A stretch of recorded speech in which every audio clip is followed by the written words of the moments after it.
समन्था चक्रवालेषु अत्रा गच्छन्तु देवता सद्धम्मं मुनिराजस्स सुनन्तु सग्ग मोक्खदं ධම්මස්සවන කාලෝ අයං බදන්තා ධම්මස්සවන කාලෝ අයං බදන්තා ධම්මස්සවන කාලෝ අයං බදන්තා නමෝ තස්ස භගවතු අරහතු සබ්බ ධම්මේසු අප්පටිහත ඥානචාරස්ස දස බලධරස්ස චතු වේසාරජ්‍ය විසරදස්ස සබ්බ සත්තුත්තමස්ස ධම්මිස්සරස්ස ධම්මරාජස්ස ධම්මස්සාමිස්ස තථාගතස්ස සබ්බඤුනෝ සම්මා සම්බුද්දස්ස නමෝ තස්ස භගවතු අරහතු සබ්බ ධම්මේසු අප්පටිහත ඥානචාරස්ස දස බලධරස්ස චතු වේසාරජ්‍ය විසරදස්ස සබ්බ සත්තුත්තමස්ස ධම්මිස්සරස්ස ධම්මරාජස්ස ධම්මස්සාමිස්ස තථාගතස්ස සබ්බඤුනෝ සම්මා සම්බුද්දස්ස නමෝ තස්ස භගවතු අරහතු සබ්බ ධම්මේසු අප්පටිහත ඥානචාරස්ස දස බලධරස්ස චතු වේසාරජ්‍ය විසරදස්ස සබ්බ සත්තුත්තමස්ස ධම්මිස්සරස්ස ධම්මරාජස්ස ධම්මස්සාමිස්ස තථාගතස්ස සබ්බඤුනෝ සම්මා සම්බුද්දස්ස සද්ධර්ම ශ්‍රාවක කාරුණික ගුණගරුක බෞද්ධ පින්නතුනි, බොහෝම ශ්‍රද්ධාවෙන් යුක්තව සූදානම් වෙන්නේ තිලෝගුරු ශාන්තිනායක සම්මා සම්බුදුරජාණන් වහන්සේ විසින් දේශනා කොට වදාළ නෛර්යානික වූ ශ්‍රී සද්ධර්ම රත්නයෙන් අබමල් රේණුවකටත් වඩා අඩු බොහෝම පුංචි කොටසක් දේශනා කරවගෙන ධර්ම ගෞරවය පෙරදරි කරගෙන දේශනාගත ධර්මයේ ශ්‍රවණය කරන්නත් එසේ ධර්ම ශ්‍රවණය කිරීමෙන් ලැබෙන අවවාද අනුශාසනා තම තමන්ගේ ජීවිතවලට එකතු කරගෙන වඩාත් නිවැරදි මෙලව ජීවිතයක් සකස් කරගන්නත් නිවැරදි වුණ මෙලව ජීවිතයක් තුලින් සුගතිගාමී වූ ආයති භවයකින් සැනසෙන්නත් අවසානයේ ප්‍රාර්ථනා කරන බෝධියෙන් සැප සහිත ප්‍රතිපදාවෙන් උතුම් චතුරාර්ය සත්‍ය ධර්මය අවබෝධ කරගෙන මේ සසරින් එතර යෑමේ පරමාර්ථයත් ඇතුවයි ධර්ම ශ්‍රවණය කරන්න සූදානම් වෙන්නේ. පින්නතුනි, ඔබේ උතුම් බලාපොරොත්තු පරමාර්ථයන් සද්ධර්ම දානානිසංසේනුත් ධර්ම ශ්‍රවණානිසංසේනුත් මුදුන්පත් වේවා කියලා ප්‍රාර්ථනා කරනවා. පින්නතුනි, අද ධර්මදේශනාවේ මාතෘකාව හැටියට මං යොදා ගන්න කල්පනා කළේ ධම්මපද පාළියේ සඳහන් වන පාප වර්ගයේ එක ගාථා රත්නයක්. අපේ බුදුරජාණන් වහන්සේ සවැත් නුවර ජේතවනාරාමේ වැඩ ඉන්න කාලේ තමයි මේ ගාථා රත්නේ දේශනා කොට වදාළේ. පුඤ්ඤං චේ පුරිසෝ කෛරා කෛරා තේතං පුනප්පුනං තම්හි චන්දං කෛරාත සුකෝ පුඤ්ඤස්ස උච්චයෝ. පින්නතුනි, මේ ගාථා රත්නේ භාග්‍යතුන් වහන්සේ දේශනා කොට වදාළේ එක්තරා දෙව්දුවක් අරමුණු කරගෙන. ඒ දෙව්දුවගේ නම තමයි ලාජා. ලාජා කියන දෙව්දුව අරමුණු කරගෙනයි මේ ගාථා රත්නේ දේශනා කොට වදාළේ. මහා කාශ්‍යප මහරහතන් වහන්සේ එක දවසක් පින්නතුනි නිරෝධ සමාපත්තියට සමවැදිලා දවස් 7කින් සමාපත්තියෙන් අවදි වෙලා ලෝක ධාතුව බලා වදාලා අද දවසේ විශේෂයෙන් කාටද පිහිට වෙන්නේ කියලා. ඒ වෙලාවේ මහා කාශ්‍යප මහරහතන් වහන්සේ අනුන්ගේ ඇල්හේනක් මුර කරන දුප්පත් කාන්තාවක් දැක්කා. ඒ කාන්තාවට පිහිට වෙන එක හොඳයි කියලා උන්වහන්සේට වැටහුණා. ඊට පස්සේ මහරහතන් වහන්සේ සිවුරු ගැටවටු කරගෙන සුදුසු වෙලාවේ පිණ්ඩපාතයේ සඳහා ඒ ඇල්හේනට වැඩම කළා. ඊට මොහොතකට කලින් ඒ මුරකාර කාන්තාව ඇල් කරල් ටිකක් හේනෙන් නෙලාගෙන ආහාරයට ගැනීම සඳහා ඒක බදිමින් තමයි හිටියේ. බිලඳ හැටියට බදිනවා. මහරහතන් වහන්සේ හේනේ තිබිච්ච පොඩි පැල්පත ළඟ ගිහිල්ලා දොරකඩ නතර වුණා. මේ කාන්තාව භික්ෂූන් වහන්සේ නමක් පිණ්ඩපාතේ වැඩි බව දැනගත්තා. ඒ කල්පනා කළා දුප්පත් මට දානයක් දෙන්න කවදානම් අවස්ථාවක් ලැබෙන්නේද? ලැබුණත් දෙන්න තරම් වටින දෙයක් නැහැ. නමුත් අද මට මහා පුණ්‍යවන්ත අවස්ථාවක් තමයි එළඹිලා තියෙන්නේ. කඩාගත්ත අලුත් කරල් වලින් විලඳ බැදලා දැන් අවසන් වෙලයි තියෙන්නේ. මහ තෙරුන් වහන්සේ නමක් පිණ්ඩපාතේ වැඩලයි ඉන්නේ. ඒ නිසා මේ විලඳ ටික උන්වහන්සේට පූජා කරගන්න ඕනේ කියලා හිතුණා. ප්‍රතිග්‍රාහක සම්පත්තියයි දාන වස්තුවයි දෙකම තියෙනවා.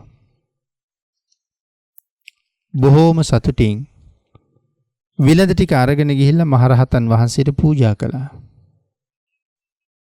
පින්නතුනි, ඇයට පින් අනුමෝදන් කරලා මහ තෙරුන් වහන්සේ ආපහු වැඩම කළා. මේ කාන්තාව එදා නැවත ඇල්හේනේ කටයුතු කරනකොට එක්තරා විස සහිත සර්පයෙක් දෂ්ට කරලා ඇය එදාම මරණයටපත් වුණා. හැබැයි දානි දුන්නට පස්සේ පුදුමාකාර ප්‍රීතියකින් තමයි ඇය හිටියේ. මරණයත් එක්කම ඇය උප්පත්තිය ලැබියේ තව්තිසා දිව්‍ය ලෝකේ. මහ තෙරුන් වහන්සේට දන් දීපු පින. අනිත් කාරණාව තමයි පින්නතුනි, නිරෝධ සමාපත්තියෙන් අවදි වුණ මහරහතන් වහන්සේලා පිහිට විය යුතු විශේෂ පුද්ගලයෙක්ම හොයලා ඒ ස්ථානයට වඩින්නේ එදාට උන්වහන්සේලාට දානයක් පූජා කරාම දන් දුන්න දායකයන්ට එදා දවස ඇතුළෙම එහෙම නැත්නම් 7 දවසක් තුල ඒ දානයේ විපාකය අනිවාර්යයෙන්ම ලැබෙනවා. ඒක මේ දානයේ ඊටා විශේෂ අවස්ථාවක්. පින්නතේ ඒකට එක හේතුවක් හැටියට සඳහන් කරන්න පුළුවන්. මේ නිරෝධ සමාපත්තියට සමවදිනවා කියලා කියන්නේ 7 දවසක් යනකම්ම සමාධියෙන් අවදි වෙන්නේ නැහැ. සමාධි සුවයෙන් තමයි වැඩ ඉන්නේ. බාහිර කිසිම කාරණාවක් සම්බන්ධයෙන් අවධානයක් නැහැ. පින්නතේ සමාධි සුවයෙන් වැඩ ඉන්න නිසා සා පිපාසා දෙකම දැනෙන්නේ නැහැ. නමුත් දවස් 7ක් ඇවෑමෙන් සමාධි සුවයෙන් මිදුනහම 7 දවසක් තුල ආහාර නොගත්ත ඒ අපහසුතාවයේ තියෙනවා. ඉතින් සඳහන් කරනවානේ මනුස්ස ලෝකේ ආහාර නොගෙන ජීවත් වෙන්න පුළුවන් දවස් 7යි කියලා. ආහාර පාන නොගෙන දවස් 7ක් ඉන්න පුළුවන්. 8 වෙනි දවසේ මොන තරම් ප්‍රණීත ආහාර පාන ලැබලා දුන්නත් එයින් වැඩක් නැහැ කියලා සඳහන් කරනවා. කොයි වගේද කියලා උදාහරණයක් දක්වනවා. නෙළුම් පෙති ටිකක් අරගෙන ගිහිල්ලා රත් වෙච්ච ගලක් මතට දානවා. නැවත හවස එතෙන්ට ගිහිල්ලා වතුර කලගෙඩි 100ක් වැක්කිරුවත් අර ගල මත වියලුන නෙළුම් පෙති ප්‍රකෘති තත්ත්වයටපත් වෙන්නෙම නැහැ. ඒ වාගේ තමයි 8 වෙනි දවසේ කෑම දුන්නට ජීවිතේ රකින්න පුළුවන් කමක් නැහැ කියලා සඳහන් කරනවා. ඉතින් ඒ නිසා 7 වෙනි දවසේ අවදි වෙලා පිණ්ඩපාතේ වඩිනකොට මේ මහ රහතන් වහන්සේ නමක් කියලා කියන්නේ ලෝකයට මොනතරම් වටින සම්පතක්ද? ලෝකයට කොයිතරම් උතුම් වස්තුවක්ද? ඇයි පින්නතුනි චිත්ත ප්‍රීතියෙන් දන ගහලා වැන්දත් වැඳපු පුජ්‍යලයට අප්‍රමාණ කුසල් රැස් කරවනවා. බත් සරලුවක් නමුත් යමෙක් සැදැහැයෙන් දන් දුන්නොත් ආත්ම අසංඛ්‍ය ගණන් සැප විපාක ගෙනල්ලා දෙනවා. ලෝක සත්වයාට නිවැරදි මඟ හරියටම කියලා දීලා දහස් ගණන් ලක්ෂ ගණන් කෝටි ගණන් සංසාරයෙන් එතර කරවන්න මේ මහරහතන් වහන්සේලාට පුළුවන්කම තියෙනවා. ඉතින් එහෙම හැකියාවල් තියෙන මෙවන් මහෝත්තමයන් වහන්සේලා තව එක දවසක් හරි ජීවත් වෙන එක මේ මුළු විශ්වයටම ආශිර්වාදයක්. එහෙමනම් මේ ජීවත් වීම සිද්ධ වෙන්නේ මේ අවසාන දවසේ ලබා දෙන දාන වේලත් එක්ක. ආන් එහෙම අවස්ථාවට දන් වේලක් දුන්න අයට රැස් වෙන කුසල ස්කන්ධයේ සාමාන්‍ය දන් දුන්න අයට වඩා ඊටා විශේෂයි. ඒ නිසායි ඒ දාන වේල පිළිගන්නත් විශේෂ තැනක් හොයලා බලලා උන්වහන්සේලා වඩින්නේ. විශේෂත්වය තමයි බොහෝ වෙලාවට දානේ දුන්න දවසේම ප්‍රතිඵල ලැබෙනවා. පින්නතුනි ලාජා දෙව්දුවත් එදා ඇල්හියෙන් ඉඳලා දන් දුන්නා. එදාම මරණයටපත් වුණා. ඒ කුසල බලයෙන් තව්තිසාවේ උප්පත්තිය ලැබුවා. තව්තිසාවේ ඉපදුනාට පස්සේ මේ දිව්‍යාංගනාව කල්පනා කළා මනුලව මම ඊටාම දිලිඳු තත්වයක තමයි ජීවත් වුනේ. ඒ දිලිඳු මට මෙවන් දිව්‍ය සම්පතක් ලබා ගන්න තරම් මට උපකාර කළේ කවුද? මොන උපකාරයෙන්ද මම මෙතෙන්ට ආවේ? එහෙම කල්පනා කරලා ඒට දැනගන්න ලැබුණා, දැකගන්න ලැබුණා මහා කාශ්‍යප මහරහතන් වහන්සේට ඇල්හේනේදී පූජා කළ විලඳ දානේ ආනුභාවයේ තමයි මම මෙවන් තැනකට ඔසවා තිබුවේ කියලා. ඒ කල්පනා කළා මා විසින් උන්වහන්සේට ප්‍රත්‍යුපකාර කරන්න ඕනේ කියලා. එහෙම හිතලා තව්තිසාවෙන් නික්මිලා එක්තරා ගහක් තමන්ගේ විමානය බවට පත් කරගෙන මහතෙරුන් වහන්සේට වත් කළා. පින්නතුනි, මහා කාශ්‍යප මහරහතන් වහන්සේ පුලිල කියන ලෙනේ තමයි වැඩ වාසය කළේ. ඉතින් ආසන්න ගහක ඉඳගෙන උදේ පාන්දරම රහතන් වහන්සේගේ කුටිය පවතින ප්‍රදේශයේ ඇය ඇවිල්ලා අමදිනවා. පැම් පෙරලා තියෙනවා. පහන් දල්වනවා. මේ ආදී කළ යුතු වතාවත් ටික ඇය විසින් සම්පූර්ණ ඉවර කරනවා. දවසක් දෙකක් තුනක් මේ වත කරන්නේ කවුද කියන කාරණාව උන්වහන්සේ හිතුවා. එක දවසක් පාන්දර අවදි වෙලා ඉන්න වෙලාවේ උන්වහන්සේගේ කුටියේ යතුරු සිදුරෙන් කුටිය ඇතුළට ආලෝකයක් වැටුණා.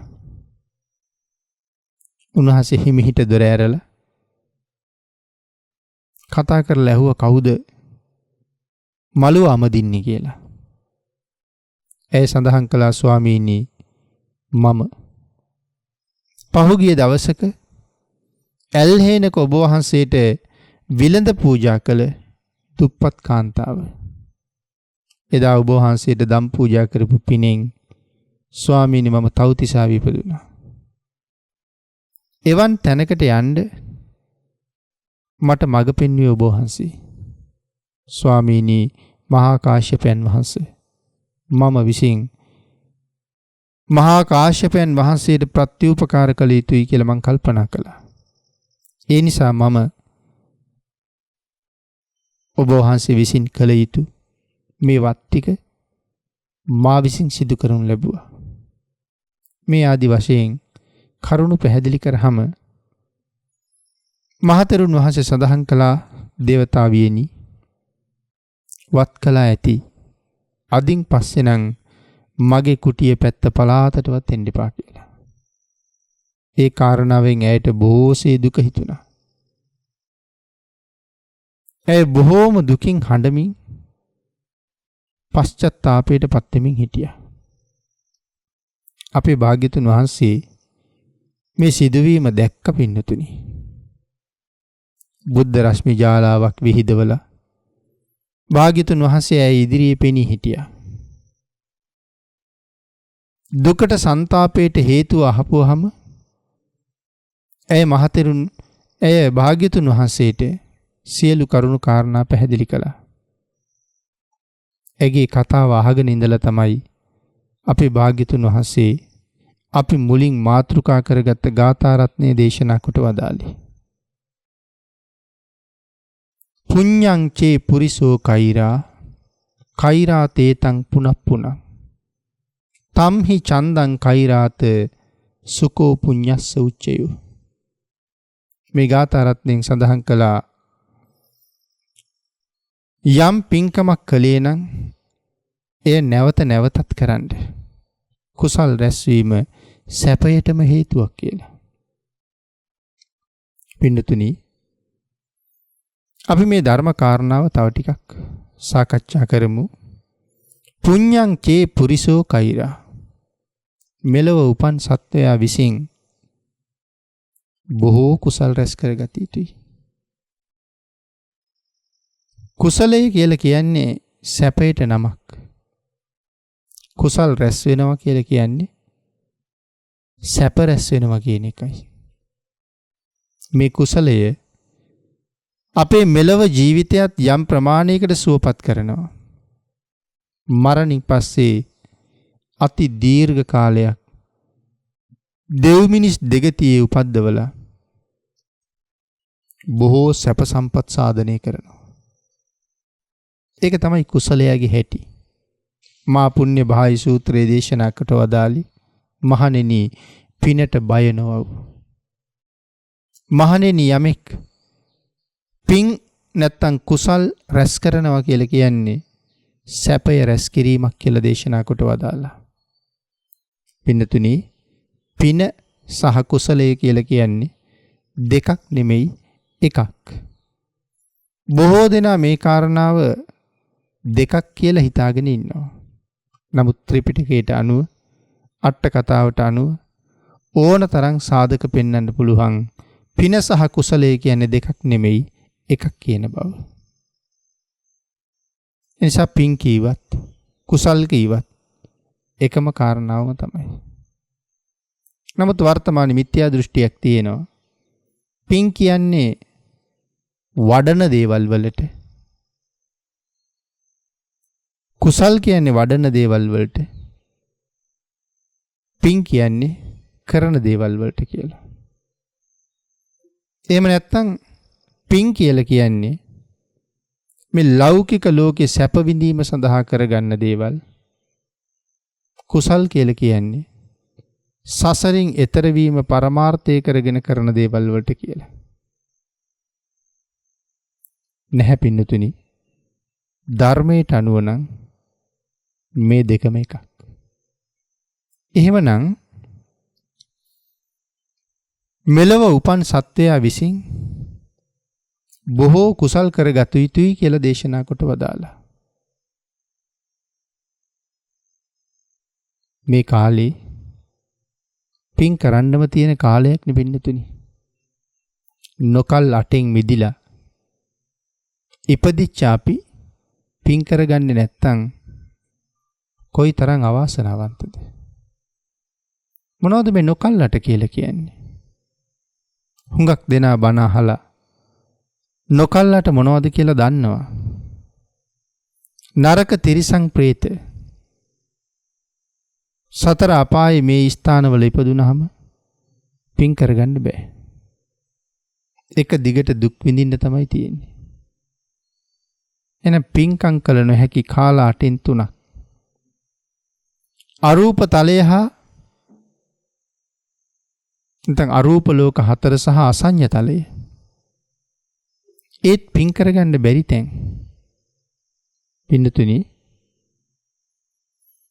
සෝවාන් වෙලා ඒ තැන්වල හිටියොත් යම් දෙයක් කරගන්න පුළුවන් වෙයි. එහෙම නැත්නම් පින් රැස් කරන්න බැරි තැන් හැටියටයි සඳහන් කරලා තියෙන්නේ. පංච ඉන්ද්‍රයන්ගේ දුර්වලතාවය පින් කරන්න බැරි වෙන්න එක හේතුවක්. ඊළඟට සඳහන් කළා ප්‍රත්‍යන්ත දේශය තුනුරුවන් නැති රටවල් ඒ වගේ තැන්වල ඉපදුනහමත් පින් කරන්න අවස්ථාවක් එන්නේ නැහැ. දරුණු මිත්‍යා දෘෂ්ටිය අබුද්ධෝත්පාද කාලේ පින් කරන්න බැරි කාලේ. ඔබ පෞද්ගලිකව ඔබ ගැන හිතන්න. මේ කාරණා 8න් එකක්වත් ඔබට තියෙනවද කියලා? මේ කාරණා 8න් එකක්වත් නැහැ. ඒ කියන්නේ නොකල් 8ක නෙමෙයි ඔබ ඉන්නේ හොඳ කාලයක් තුල. ශ්‍රේෂ්ඨ මනුස්ස ජීවිතයක් සසර කරපු මහා කුසල කර්මයන්ගේ ප්‍රතිඵලයක් හැටියට ලැබිලා තියෙනවා. පින්නතුනි මේ කාලේ හැමදාම එයිද? බුද්ධෝත්පාදයේ හැමදාම තියෙයිද? මහා කල්ප අසංඛ්‍ය ගණන් ගෙවෙනවා බුදුරු නෑ ලෝකෙ පින්නතුනි. අපි බුද්ධාන්තරයක ඉපදුනා. කුසල් කළා හෝ නොකළා හෝ අපි මැරෙනවා. මරණින් පස්සේ කොහේ ඉපදෙයිද කවුද දන්නේ? අන්න ඒ නිසා හොඳට පින් කරන්න ඕනේ සුගතියක උපදින්න. ඒක කරන්න පුළුවන් මේ කාලේ. නොකල් අටින් මිදිලා ඉන්නේ. මේ කාලේ නොකරන පින් අය කරන්න කාලයක් ඉන්නේ නැහැ. බුද්ධෝත්පාදයට ලැබිලා නිර්මල ධර්ම රත්නයත් ලැබිලා ආර්ය මහා සංඝ රත්නයත් වැඩ ඉන්නකොට පංච ඉන්ද්‍රයන්ගේ දුර්වල බවකුත් නැතිකොට වැඩ කරන්න හොඳට හැකියාව තියෙන කාලේ යමෙක් මනාව කුසල් රැස් කරගෙන ජීවිතේ කුසලයේ නැමැති ධනයෙන් පෝෂණය නොකර ගන්නවා නම් ධර්මයේ සඳහන් කළා රන් රුවන් මුතු වරුසා වැහැලා තියෙනවා. නොඑක් අය ඇවිල්ලා අහුලගෙන යනවා. අත් දෙකම නැති පුද්ගලෙක් ඒ ධාන්‍ය වැක්කිරලා තියෙන ධනය වැක්කිරලා තියෙන ප්‍රදේශයට එනවා. මොනව කරන්නද පින්නතුනි? හැමෝම රන් රුවන් මුතුමැණික් අහුලනවා. දැන් මේ මිනිසයා කොහොමද අහුලන්නේ? අත් දෙකම නැහැ. ආන් ඒ වගේ තමයි තුනුරුවන් වැඩ ඉන්න කාලේ මේ ලෝකෙ ඉපදිලා පිං නොකර මැරෙනවා කියලා කියන්නේ අත් දෙකම නැතුව හිටපු පුද්ගලයා වගේ කියලා. පින්නතනේ අපිට දේශනා කළා මනාව තිසරණ සමාදන් වෙලා පන්සිල් ආරක්ෂා කරගෙන දස පුණ්‍ය ක්‍රියා සම්පූර්ණ කරගන්න කියලා. දස දාන වස්තුව සම්පූර්ණ කරගන්න කියලා. දස අකුසලයෙන් ඈත් වෙන්න කියලා. දස කුසල් සම්පූර්ණ කරන්න කියලා. ඔය අතරේ දානය, සීලය, භාවනාව වටිනා කාරණා තුනක්. මෙලව උපන් සත්වයා විසින් මනාව දන් දිය යුතුයි. ඇයි පින්නතුනි දන් දෙන්නේ? නිවන් දක්නා ජාති දක්වා සාපිපාසාදී දුකක් නොලබන්න. ඇති තරම් ආහාර පාන ධන සම්පත් ලබන්න. නැති බැරි අයට පවා ඕන තරම් දෙන්න. ධනය ලැබෙන්න දන් දෙන්න ඕනේ. දෙවෙනි කාරණාව සීලය. සීලය උපදින තැන තීරණය කරන සාධක වලින් එකක්. සීලයෙන් උපදවන තැන තීරණය කරනවා. දානයෙන් ඉපදුන කෙනාට ලැබෙන දේ තීරණය කරනවා. පින්නතුනි සිල් සහිතව දන් දෙනවා නම් කාරණාව තවත් හුඟක් උසස්. සිල් නැතුව දන් දෙනවට වඩා සිල් ඇතුව දන් දෙන එක වටිනවනේ. මොකද තවත් සූත්‍රවල පෙන්නලා තියෙන ඔය ජානුස්සෝනි වාගේ සූත්‍රවල සිල් නැතුව දන් දුන්නාම මොකද වෙන්නේ කියලා.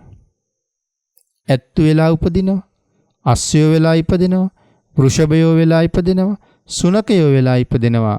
මෙහෙම ආත්ම වලට යන්න හේතුවක් තමයි සිල් නැතුව දන් දීලා. මේ කුමන ආත්මයක ඉපදුනත් ආහාර පාන හිග නැහැ. දන්නවනේ සමහර සුනකයෝ මිනිස්සුන්ට වඩා සැප විඳිනවා. ඇත්තු වෙලා උපදිනවා කියලා කියම ඔය කොට අදින, බර අදින ඇත්තු ගැන නෙමෙයි සඳහන් කරන්නේ. බුමුතුරුණු මත ඉන්න, සුවඳ මල් වලින් වියන් බැඳපු මල් වියන් යට ඉන්න, නිතර සුවඳ ගල්වන ප්‍රණීත ආහාර පාන ආදීන් අඩු නැති රජ්ජුරුවන්ගේ මංගල හස්තියා වාගේ අය ගැනයි මේ සඳහන් කරන්නේ. මිනිසුන්ගේ ආදරය, දයාව, කරුණාව ලැබෙන, නොඑක් සැලකිලි සත්කාර සංග්‍රහ ලැබෙන, මිලියන ගණන් වටින අශ්වය වෙලා ඉපදෙනවා. පුදුම සත්කාර ලැබෙන්නේ. හොඳට දන් දීලා තියෙනවා. සිල් නැති නිසා තිරිසන් ලෝකෙ ඉපදිලා ඉන්නවා. එහෙමනම් සඳහන් කළොත් දානය, සීලය, දානය, භාවනාව කියලා. නමුත් පින්නතුනි එහෙම පෙන්නලා නැහැ. මොකද මේ ශාසනයේ අනුපූර්ව ප්‍රතිපදාවක් නේ තියෙන්නේ. මිනිසුන්ට සිල් රකින්න කිව්වට මිනිස්සු සිල් රකින්නවා අඩුයි. හැබැයි දන් දෙන්න කැමතියි. සිල් ගන්න යන් කිව්වොත් එන්නේ නැති අය දන් දෙන්න යන් කිව්වොත් එනවා. ඒකයි මේ කාරණාව මෙහෙම සඳහන් කරලා තියෙන්නේ. කාලයක් තිස්සේ දන් දීගෙන යනකොට ඒ පුජ්‍යලයට සිලුත් ගත්තොත් හොඳයි කියලා හිතෙනවා. හැබැයි සිල් ගන්න යන අයට භාවනා කරන්න එන්න කිව්වට එන්නේ නැහනේ කවුරුවත්. ටික දෙනයි එන්නේ. ඔක්කොම එන්නේ භාවනා කරන්න. හැබැයි කලක් සිල් රැකගෙන ඉන්නකොට භාවනාවක් කරගත්තොත් හොඳයි කියලා හිතෙනවා. ඊට අනුව තමයි මේ අනුපූර්ව ප්‍රතිපදාව හැදිලා තියෙන්නේ. එහෙනම් දන් දෙන්න ඕනේ. සිල් ආරක්ෂා කරගන්න ඕනේ. භාවනාව දියුණු කරගන්න ඕනේ. අත්‍යවශ්‍ය කාරණාවක්. සීලයෙන් කයයි වචනයයි සංවර කරලා දෙනවා අපිට. නමුත් පින්නතුනි සීලයට බෑනේ හිත සංවර කරන්න. කොයිතරම් හොඳට සිල්වත්ව කායිකව වාචසිකව හිටියත් මනස ඇතුලේ රාගසිත උපදින්න පුළුවන්, ද්වේෂසිත උපදින්න පුළුවන්, මෝහසිත උපදින්න පුළුවන්. රාගය දැක්කහම රාගසිත යටපත් කරන්න, ද්වේෂය ඇති වුනහම මෙත්සිත උපදවන්න, මෝහය ඇති වුනහම මරණ සතිය වඩන්න, මරණය සිහිපත් කරන්න, රාගය ඇති වුනහම අසුභය සිහිපත් කරන්න පුරුදු කරලා තියෙන්න ඕනේ. ඒ නිසා හිත සංවර කරගන්න නම් විශේෂයෙන් භාවනාව දියුණු කරගත යුතු දෙයක්. ඊළඟට සඳහන් කළා පින් දීම සහ පින් අනුමෝදන් වීම. මොකද පින්නතුනි මේ කරුණු දෙක? අපි පින්කම් කරලා පින් දෙන්න කැමති අයට පින් දෙනවා. මියගිය ඥාතීන්ටත් පින් දෙනවා. ජීවත් වෙලා ඉන්න අයටත් පින් දෙනවා. ඒක අපේ සාමාන්‍ය සිරිතනේ. සුජීවත්ව ඉන්න අයට ආශිර්වාද කරලා පින් දෙනවා, මියගිය අයට පරලෝ සුගතිය උදෙසා පින් අනුමෝදන් කරනවා. මේ පින් අනුමෝදන් කරනවා කියන කාරණාව තමන්ට මහා කුසල් ලබන්න තව හේතුවක්. ඒ පින්නතුනි මේවට කියන්නේ පත්තිදාන කියලා. කෙනෙක් දානයක් දීලා තමන් ලබාගත් පින 10 දෙනෙකුට අනුමෝදන් කරනවා. මුලින්ම ආහාර පාන දන් දුන්නා. ඊළඟට ඒ තුලින් තමන් රැස් කරගත්ත පින දැන් දන් දෙනවා. එතකොට දැන් මං කරගත්ත පින් තව කෙනෙකුට දුන්නහම මට පින් නැතුව යනවද? නෑනේ පින්නතුනි. මට ඒක තවත් දානයක් බවට පත් වෙනවා. පත්ති දානයක් බවට පත් වෙනවා. දැන් මම දන් දීලා ලබාගත්ත වෙනම කුසල කර්මයක් තියෙනවා. ඒ දන් දීලා ලබාගත්ත කුසල කර්මය අනික් අයට අනුමෝදන් කරවලා තවත් කුසල කර්මයක් තියෙනවා. එතකොට මට දැන් දාන 3ක් තියෙනවා. දන් දීලා ලබාගත්ත පින, ඒ පින අනුන්ට අනුමෝදන් කරවලා ලබාගත්ත පින. මට පින්කම් 2යි. ඒක තව දෙන්නෙකුට දුන්නොත්, තව 10 දෙනෙකුට දුන්නොත් 10 දෙනෙකුට පින් දෙනවා. පින් දුන්න කෙනාට පින්කම් 11ක් තියෙනවා. 10 දෙනෙකුට පින් දීලා තියෙනවා. දෙන්න පින් ලබන්න දන් දීලා තියෙනවා. දානයක්. ඒතර පින්කම් 11යි. ඒක හින්දා පින දෙන්න වැඩි වෙනවා පින්නතුනි. ඒක තමයි පිනේ හැටි. ඊළඟට පින් අනුමෝදන් වීම. මොකද්ද මේ පින් අනුමෝදන් වීම කියලා කියන්නේ? මේක ඊටාම වටින අවස්ථාවක්. වටින කාරණාවක්. පත්ති දාන පත්තානුමෝදන අනුමෝදන් වෙනවා. මියගිය ඥාතීන්ට පින් දුන්නහම අපෙන් පින් බලාපොරොත්තුෙන් පින් ගන්න පුළුවන් තැනක හිටියොත් ඒ අයට අපි දෙන පින ගන්න පුළුවන්. ඒ පිළිබඳව නොයේ කරුණු ධර්මයේ සඳහන් වෙනවා. ඊළඟට පින්නතුනි තවත් අය පින් කරලා අපිට පින් දෙනවා. එතකොට අපි පින් අනුමෝදන් වෙනවනේ. ඒ පින් අනුමෝදන් වෙනකොට හරියටම අනුමෝදන් වෙන්න ඕනේ. මොකද්ද මේ හරියටම අනුමෝදන් වෙනවා කියලා කියන්නේ? පින් අනුමෝදන් වෙන ක්‍රමයක් තියෙනවා. පින් අනුමෝදන් කරන කෙනාට ගෞරවයක් අපි ළඟ තියෙන්න ඕනේ. ඒක ඊටාම වටිනවා. පිනට ගරු කිරීමක් අපි ළඟ තියෙන්න ඕනේ. හිස නැමීමක් අපි ළඟ තියෙන්න ඕනේ. මොනවද මේ මිනිසයා මේ දෙන්නේ? පින් දෙන්නේ. පින්නතුනි හිතලා බලන්නකෝ. පින් දෙනවට වඩා මේ ලෝකේ දෙන්න තව මොනවද තියෙන වටින දේවල් කියලා?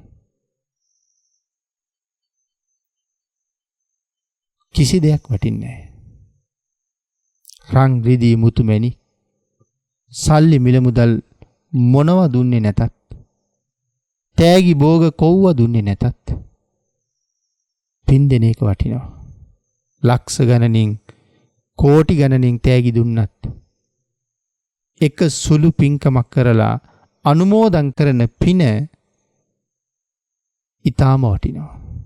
අර ලක්ෂ ගණන්ට කෝටි ගණන්ට වඩා. මොකද මේ ලක්ෂ කෝටි ගණන් වලින් කරන්න බැරි දේවල් අර ස්වල්ප වූ පිනෙන් කරන්න පුළුවන්කම තියෙනවා. ඒ නිසා එහෙනම් පින් දෙනවා කියලා කියන්නේ මේ ලෝකේ දෙන්න තියෙන උසස්ම දේ දෙනවා කියන එකයි. ඒ පින් දුන්නහම රන් රිදී මුතු මැණික් ලබන්නත් පුළුවන්, දෙව්ලොව දෙව් සැප ලබන්නත් පුළුවන්, මනුලොව මනු සැප ලබන්නත් පුළුවන්. ඒ තරම්ම උසස් පින් දෙනවා කියන එක. ආන් ඒකයි මං කීවේ මෙලොව පරලොව දෙකම සුවපත් කරන උතුම්ම වස්තුවක් හැටියට අපිට පින් අනුමෝදන් කරනකොට ආසනයක වාඩි වෙලා ඉන්නවනම් නැගිටින්න ඕනේ. හිස්වැසුම් පාවහන් පැලඳගෙන නම් ගලවන්න ඕනේ. අතීතයේ සිල් සමාදන් වෙන්න ගිය අම්මා පහුවදා ගෙදර ඇවිල්ලා දරුවෝ ටික ඔක්කොටම කතා කරලා අම්මා පුටුවක වාඩි වෙලා දරුවෝ ටික වටේට වාඩි කරවගෙන අම්මා කරපු පින්කම් ටික ඊයේ දවසේ ඔක්කොම මතක් කර කර එයින් ලබාගත් කුසල් අවසානයේ දරුවන්ට අනුමෝදන් කරනවා. දරුවෝ සාදු සාදු කියලා ඒ පින් මැනවින් අනුමෝදන් වෙනවා. අම්මා කරගත්ත මහ කුසල් දරුවන්ටත් ලැබෙනවා. පින්නතුනි අපේ විමානවත්තු පාළියේ සඳහන් කරනවා විශාකා මහ උපාසිකාව පූර්වාරාමයේ හදලා පූජා කරලා ඉවර වෙලා එතුමිය විසින් රැස් කරගත්ත ඒ මහා පුණ්‍ය ධර්මයන් සියල්ලම තමන්ගේ යෙහෙලියන්ටත් අනුමෝදන් කළා. ඒ යෙහෙලියන්ගෙන් එක යෙහෙලියක් ඊතා විශේෂයෙන් සිත පහදගෙන විශාකා මහ උපාසිකාව අනුමෝදන් කළ පින අනුමෝදන් වුණා. ඒ පස්සේ කාලේ මරණයෙන් පස්සේ දෙව්ලොව උප්පත්තිය ලැබුවා. මහමුගලන් මහරහතන් වහන්සේට දෙව්ලොවදී මුණ ගැහුණා. මහ පුදුම තේජානුභාවයක්, පුදුම රූප සුන්දරත්වයක්, අපූර්ව විමානයක්, දිව්‍යමය දැසිදස්සු තමන්ගේ පරිවාර දෙවියෝ මේ මහා තේජානුභාව සම්පන්න දිව්‍යාංගනාව දැකලා මහ තෙරුන් වහන්සේ අහනවා මනුලොවේ ඉදි කරපු පින්කම මොකද්ද කියලා. ඒ සඳහන් කරනවා ස්වාමීනි විශාකාව මගේ යෙහෙළිය පූර්වාරාමයේ හදලා පූජා කරලා යෙහෙළිවරුන්ට පින් අනුමෝදන් කළා. ඇගේ යෙහෙළියන්ට ඇය පූර්වාරාම පූජාවෙන් ලබාගත් කුසලය මම ඊටාම සතුටු සිතින් අනුමෝදන් වුණා. ආන් ඒ කුසල් අනුමෝදන් වීමේ පින නිසා, ඒ පින මම මනාව අනුමෝදන් වුණ නිසා එහි විපාකයක් හැටියට තමයි මට මේ වාගේ දේව විමානයක් ලැබුණේ. මේ තරම් රූප සුන්දරත්වයක් ලැබුණේ. මේ තරම් උසස් ආත්ම භාවයකට මං ආවේ ඒ පින අනුමෝදන් වෙච්ච නිසා කියලා. පින්නතුනි එතකොට බලන්නකො පින් අනුමෝදන් වීම කොච්චර වටිනවද කියලා. කවුරු හරි තමන් කරපු පින්කම ආවර්ජනය කරලා ඔබටත් මං පින් දෙනවා කියලා කියනකොට නොසලකිල්ලෙන් ඔළුව වනන් නැතුව මේ වටිනා අවස්ථාව තේරුම් අරගෙන තමන්ට කරගන්න බැරි වුණත් අනුන් දෙන පින ගෞරව පූර්වකව පිළිගන්න, අනුමෝදන් වෙන්න. රන් රිදී මුතු මැණික් දෙනවට වඩා වටිනා සම්පතක් දෙනේ පුජ්‍යලයට අපි ගරු කරන්න වටිනවා පින්නතුනි. ආගේ නිසා මේ පින් දීම, පින් අනුමෝදන් වීම ඊට විශේෂ කාරණා දෙකක්. වතාවත් කිරීම සහ පිදිය යුත්තන් පිදීම. මොනවද මේ වතාවත් කරනවා කියලා කියන්නේ? විශේෂයෙන් විහාරස්ථානවල, සිද්ධාස්ථානවල වතාවත් කරන එක ඊටාම උසස් පින්කමක්. සදහැවත් බෞද්ධයින්ට සිද්ධාස්ථානවලට ගියහම අපිරිසිදු වෙලා තියෙනවා නම් පින්නතුනි එහෙම අපිරිසිදු වෙලා අපිරිසිදුවම දාලා යන්න හිතෙන්නේ නැහැ ශ්‍රද්ධාවන්තයන්ට. ආසනවල මල් පර වෙලා නම් ඉවත් කරලා. බුදු මැදුර චෛත්‍ය මළුව බෝ මළුව ඇමදලා නැත්තම් ඇමදලා කොළරොඩු අරන් දාලා කසල ඉවත් කරලා මනාව පිරිසිදු කරාම මහත් ආනිසංස රාශියක් ලැබෙනවා. සඳහන් කරනවානේ සකචිත්තං පසීදති. තමන්ගේ හිත පහදිනවා. පරචිත්තං පසීදති. අනුන්ගේ හිත පහදවනවා. ඒ විතරක් නෙමෙයි දෙවියොත් සතුටු වෙනවා. තවද සඳහන් කරනවා රූප ස්වභාවයේද වැඩි වෙනවා. මනානුවණක් ලැබෙනවා. හැමදීමෙන් ලැබෙන ආනිසංස. ඊට අමතරව හොරි රෝග, කබර රෝග, ගෙඩි, කුෂ්ඨ, පිළිකා මේ ආදි වශයෙන් රෝග ගණනාවක සුවය සඳහා මතු භවවල නොවැළඳීම සඳහා මේ මලුපෙත් මං අමදින එක ඊටාම විශිෂ්ට පින්කමක්. ඒ නිසා ඔබත් ඉඩ කඩ ලද හැම මොහොතකම ගිහිල්ලා මලුව ඇමදලා එන්න. විහාරස්ථානයට ගිය වෙලාවට වන්දනා මාන ආදීට පින්කම් සඳහා අපිරිසිදු වෙලා තියෙනවා නම් ඒ දැක්ක ගමන් අමදින්න. මේ ආනිසංසයේ මනාව සිත් පිහිටලා නම් අනුන්ට ඉඩක් නොදීම තමන් ඒක කරගන්නවා. නමුත් වර්තමානයේ දකින්නේ අමදින කාරණාවට වඩා තමන් අරගෙන ගියපු මල් ගෙනියපු සිලි බෑග්, තෙල් ගෙනියපු බින්දෙන සහ නොබින්දෙන බෝතල්, පහන් තිර දාගෙන ගියපු ඒ කවර, තවත් නොයෙක් දේවල් පහන් ගෙවල් ඇතුළේ විහාර මිදුල් වල සිද්ධාස්ථානේ හැමතැනම දාලා අපිරිසිදු කරලා කෙලසලා තමයි ඒ යන්නේ. පින්නතුනි පින් කරගන්න ගිහිල්ලා බොහෝසේ පව් අරගෙන එන ගමනක් තමයි අද දකින්නේ. එහෙනම් මේවා දැන ඉගෙනගෙන දරුවන්ටත් කියලා දෙන්න. වතාවත් කිරීම හරි වටිනවා. ඊළඟට පින්නතුනි සඳහන් කරනවා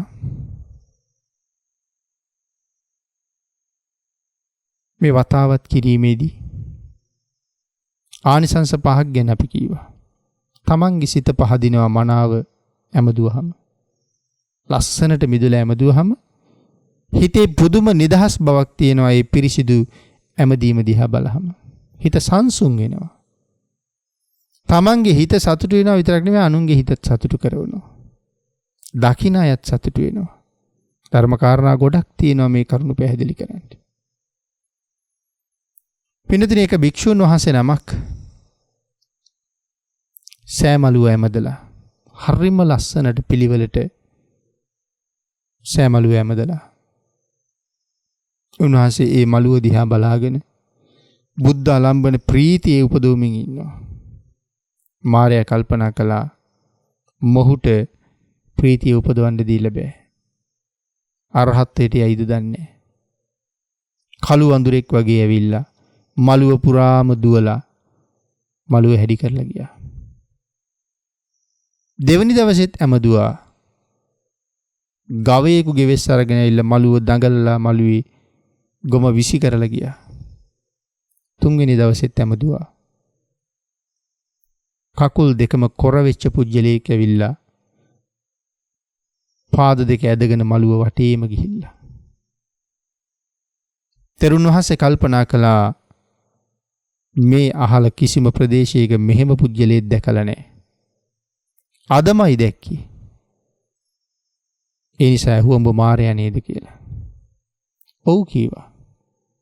තෙරුන් වහන්සේ කල්පනා කළා මගේ බුද්ධාලම්බන ප්‍රීතියෙන් පිරෙන හිත උඹ විනාශ කළා නම් මං උඹෙන්ම ප්‍රයෝජන ගන්නවා කියලා. මාරයාට කියනවා අහලා තියෙන හැටියට මාරයා කියන්නේ මහ බල සම්පන්න කෙනෙක්. ඔබට පුළුවන්ද බුදුරජාණන් වහන්සේ මවල පෙන්නන්න මට කියලා ඇහුවා. මාරයා කිව්වා ඒ උතුම් රුව ඒ විදිහටම මවන්න නම් බෑ. නමුත් ඊට සමාන යම් රුවක් පෙන්වන්නම් කියලා. හොඳයි කිව්වා. මාරයා රූපේ වෙනස් කරගත්තා බුදුරුවට සමානව.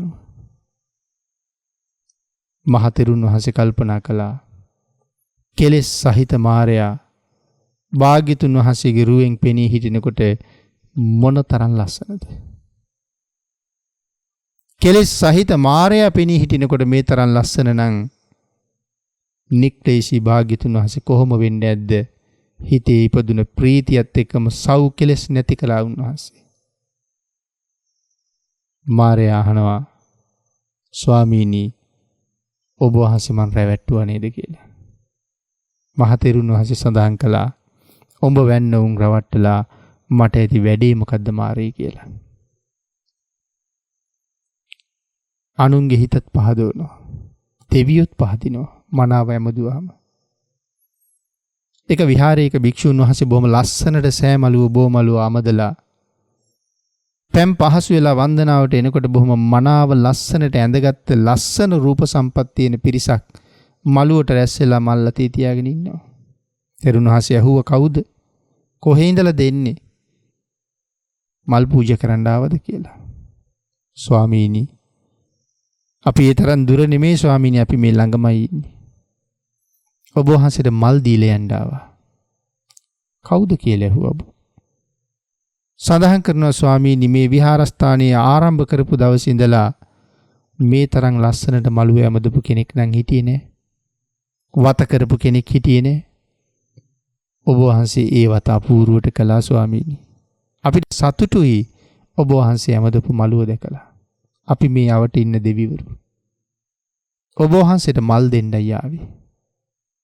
පින්නතුනි දෙවියොත් පැහැදිලා. ලස්සන රූපයක් ලැබෙනවා. ඒ විතරක් නෙමේ මනා නුවණක් ලැබෙනවා. අනුරාධපුර යුගයේ අභය කියලා තෙරුන් වහන්සේ නමක් හිටියා. රුවින් ඊටාම උසස්. එක ඇමති කෙනෙකුගේ පුතෙකුත් හිටියා ඒ තරම්ම තවත් ලස්සන රූපයක්. පස්සේ කාලේ මිනිස්සු අතර කතාවක් ඇති වුණා අභය තෙරුන්ද ලස්සන අමාත්‍ය පුත්‍රයාද ලස්සන කියලා. දෙන්නගෙන් කවුද වැඩිපුර ලස්සන බලන්න දෙන්නම එක තැන තියලා බලන්න ඕනේ. ඉතින් ඒකට මේ අය උපායක් හැදුවා. අභය තෙරුන් වහන්සේට පණිවිඩයක් ඇරියා. අහවල් දවසේ මහසෑය වන්දනා කරන්න වඩින්න කියලා. අභය තෙරුන් වහන්සේගේ අම්මා ලස්සන චීවරයක් මහලා යවුවා. මේ සිවුරත් පොරවගෙනම වඩින්න කියලා. අමාත්‍ය පුත්‍රයාත් වටිනා ඇඳුම් වලින් ආභරණ වලින් සරසගෙන ඉක්කරගෙන ගියා. අමාත්‍ය පුත්‍රයා ඇතුළු ඥාති පිරිස පශ්චිම ద్వාරයෙන් ඇතුළු වුණා. මහතෙරුන් වහන්සේත් සංඝ පිරිසත් සමග මහසෑ මළුවට ඇතුළු වුණා. පින්නතුනි තෙරුන් වහන්සේත් අමාත්‍ය පුත්‍රයාත් සෑමලුවේදී එක තැනක එකට මුණ ගැහුණා. තෙරුන් වහන්සේ හිත දියුණු කෙනෙක්.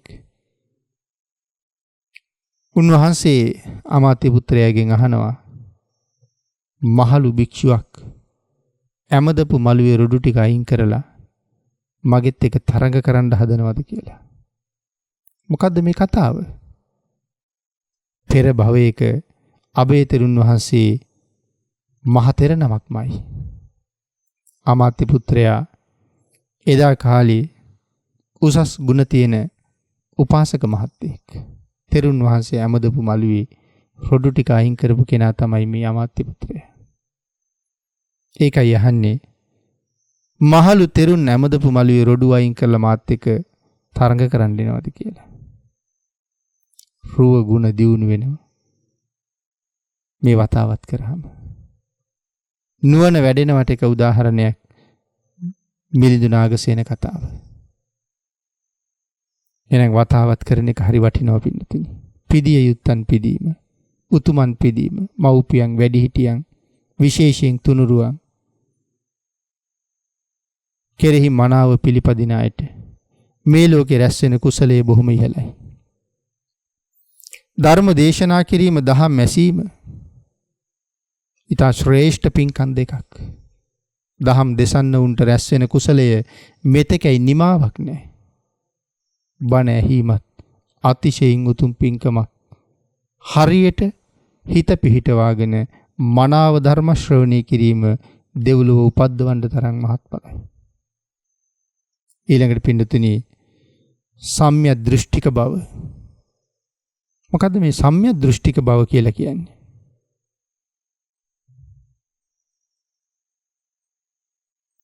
මිත්‍යා දෘෂ්ටියට නොයා. ඒ කියන්නේ කුසලයේ හැටියට දැනගන්න ඕනේ, අකුසලයේ හැටියටම දකින්න ඕනේ.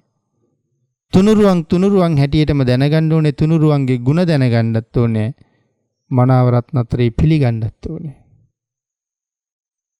දානෙහි විපාක තියෙනවා කියන දැනගන්න ඕනේ. සීලෙහි විපාක තියෙනවා කියලා දැනගන්න ඕනේ. මිත්‍යා දෘෂ්ටික නොවි සම්මා දිට්ඨියෙන් කටයුතු කරනවා කියවේ ඒක. පින් පව් දැනගෙන, හොඳ නරක දැනගෙන, මේ ಗುಣ සම්පූර්ණ කිරීමෙන් ලැබෙන ලාභය දැනගෙන, තිසරණ සමාදානයේ, සිල් සමාදානයේ, දන් දීමේ ආනිසංස දැනගෙන යමෙක් කටයුතු කරනවාද, ඔහු මහත්ඵල කුසල් ලබනවා. නමුත් ආනිසංස නැතයි කියා සම්බුද්ධ පූජාව පවා විවේචනය කර කර ඉන්න මිත්‍යා දෘෂ්ටිකයොත් අපි ලෝකෙ දකිනවා. සිල් රකින්න ඕනේ නැහැ. අපි පව් කරන්නේ නැත්තම් මොකට සිල් ගන්නවද කියලා කතා කරන අය මේ ලෝකේ ඉන්නවා. නමුත් Taman අතින් කොච්චර පව් වෙනවද කියන කාරණාව වුන්ට වැටහෙන්නෙම නැහැ. සමාදාන විරතිය සීලේ ඊ타මුතු. පිනතුනි, මේ කාරණා ටික මේ පුඤ්ඤං කියන කාරණාව යටතේ පැහැදිලි කරනවා. චන්දං කෛරාත, තමන් කරන හැම පින්කමක්ම හිතේ සතුටින් කරන්න ඕනේ. ඊතා කැමැත්තෙන් කරන්න ඕනේ. මහත් උවමනාවෙන් කරන්න ඕනේ. කල යුතු නිසා කරනවා නෙමෙයි, කරනවා වෙනුවට කරනවා නෙමෙයි,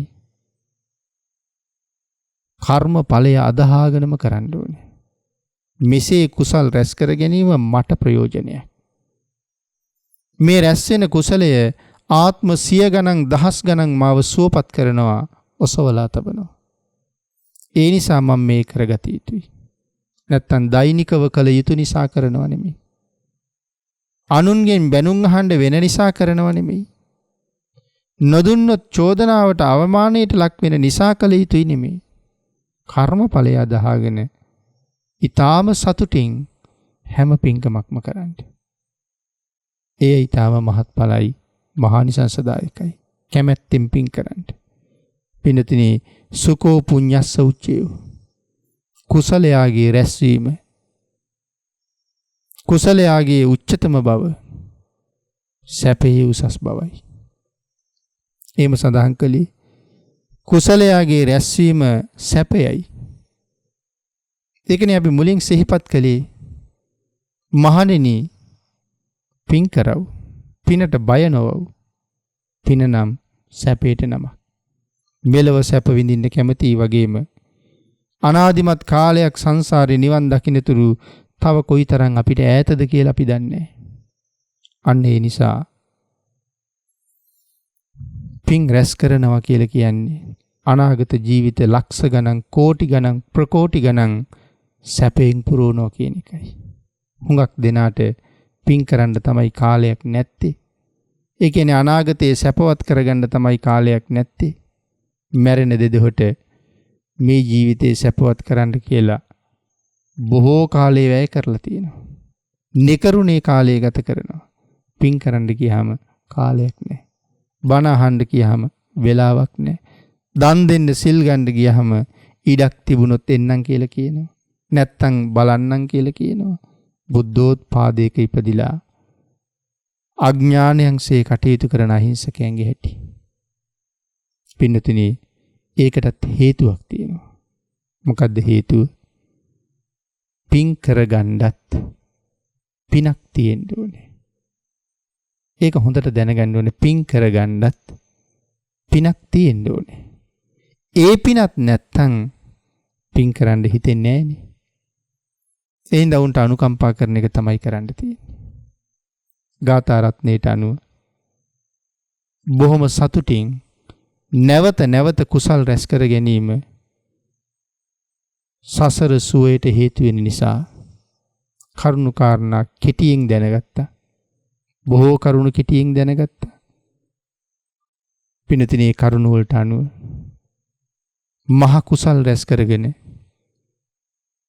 සතුටින් මෙලොවින් සමුගන්න පුළුවන් ජීවිතයක් පෝෂණය කරන්න තුනුරුවන්ගේ අනුභවයෙන් ඔබට ශක්තිය ධෛර්යය වාග්ය වාසනාව උදා වේවා කියලා ආශිර්වාද කරනවා.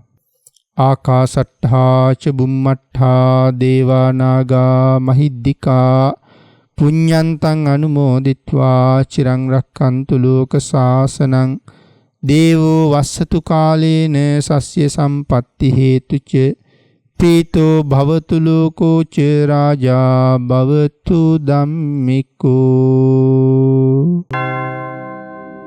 මෝහක්ඛයෝ නිබ්බානං